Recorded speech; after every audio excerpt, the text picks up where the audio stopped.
សួស្តីបងប្អូនទាំងអស់គ្នាថ្ងៃនេះខ្ញុំនឹងបង្ហាញបងប្អូនពីវិធីងាយៗនិងរហ័សបំផុតក្នុងការជាយកចែលប្រទាលកន្ទុយក្រពើស្រស់នៅផ្ទះអ្វីដែលបងប្អូនត្រូវការនោះគឺ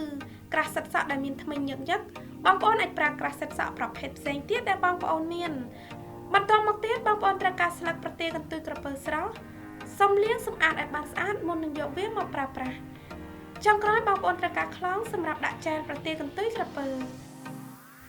តោះសូមចាប់ផ្ដើមធ្វើទាំងអស់គ្នាប្រទាលកន្ទុយក្រពើមានប្រយោជន៍ចំពោះសម្រស់វាជួយព្យាបាលមុនព្យាបាលស្បែកស្ងួតធ្វើឲ្យស្បែកភ្លឺមករលោងបំបត្តិការរលាកដោយសារកម្ដៅព្រះអាទិត្យបានយ៉ាងមានប្រសិទ្ធភាពបងប្អូនអាចប្រើវាជាម៉ាស់បិទមុខ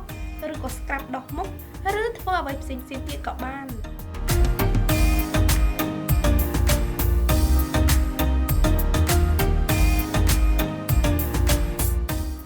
ឥឡូវនេះចាប្រទាលកន្ទុយក្រពើស្រស់របស់យើងគឺបានរួចរាល់ហើយ